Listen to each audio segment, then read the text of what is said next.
समाज के ताने, बांझपन। सुबह होने में अभी कुछ वक्त ही बाकी था। रात के कालेपन और सुबह के उजालेपन के बीच जो धुंधलापन होता है वह अपने चरम पर चमक रहा था। चारों तरफ खामोशी छाई हुई थी।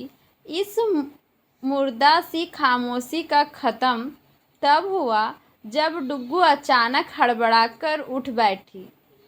वह कुछ इस तरह काँप रही थी जैसे कितना ज़्यादा बुखार हो। उसकी सांसें लगभग दौड़ रही थी। अपने आसपास देख उसे कुछ राहत हुई और उसने तसल्ली जैसी किसी चीज़ की ठंडी आह भरी। वह एक बहुत बुरा सपना था। उसे अपने सपने पर चीखने लगी। ज़्यादा चीख शायद इस बात की ओर संकेत कर रहा था कि आज भी कोई बुरा सपना आने पर वह बच्चों सी सहम जाती है। उसने घड़ी की ओर देखा तो एक नई निराशा ने उसे घेर लिया। वह घंटों का जोड़-भाग करती कि उसे याद हो आया कि कमरे में वह अकेली नहीं है। उसे हैरत हुई कि जो कुछ सामने हो उसे कितनी आसानी से भूला जा सकता है।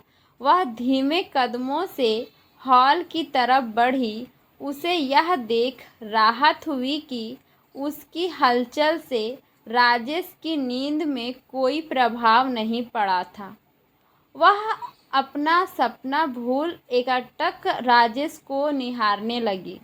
जिसे आप प्रेम करते हो उसे चैन से सोते हुए देखना भी अपनेपन में एक बहुत बड़ा सुख होता है। वह खड़ी हुई और धीमे कदमों से पूरी सावधानी बरतते हुए ताकि कोई शोर ना हो कमरे में टहलने लगी। अचानक ही कांच की लंबी खिड़की के सामने आकर उसके कदम अटक गए। उसकी नज़र कांच की लंबी खिड़की से बाहर पड़ी तो उसकी आँखों में जादू भर आया। खूब घने पाइन और शमी के पेड़, हर जगह बर्फ और धीमी पड़ती बर्फबारी, दूर शून्य में दिखती हुई पहाड़ों की एक धुंधली सी परछाई।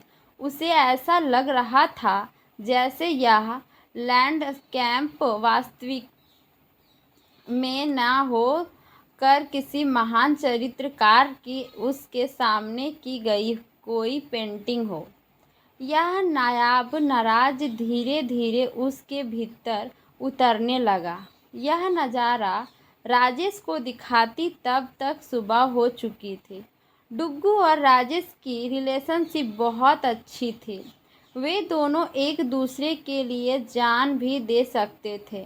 बहुत खुश रहते थे। लेकिन इसके शादी के 20 साल तक कोई भी संतान नहीं हुए जिससे समाज के लोगों ने इनके अच्छी शादीशुदा ज़िंदगी के बीच जहर घोलने का काम किया। रोज़ सुबह ताने मारते कोई कहता अपनी बीवी को रानी बनाकर रखा है तो कोई कहता ये बांझ इनके साथ अपना ज़िंदगी कैसे बिता रहा है। और ना जाने क्या क्या ताने सुनने पड़ते। इनकी ज़िंदगी को तबाह करके रख दिया। और उन दोनों के बीच धीरे धीरे टकरार पैदा होने लगे जिस वजह से डुग्गू काफ़ी ज़्यादा रोती और दोनों के बीच झगड़ा इतने बढ़ गए कि 20 साल की रिश्ते को भी तलाक तक की स्थिति आ गई। इस कहानी से सीख, हमें अपने खुशहाल ज़िंदगी में समाज के ताने से बदलाव नहीं करने चाहिए। हम सब समाज के डर से अपने फैसले को बदल लेते हैं। कहानी पसंद आया हो तो वीडियो को सब्सक्राइब, लाइक एवं ज़्यादा से ज़्यादा शेयर करें। पूरी कहानी सुनने के लिए आपका बहुत बहुत धन्यवाद।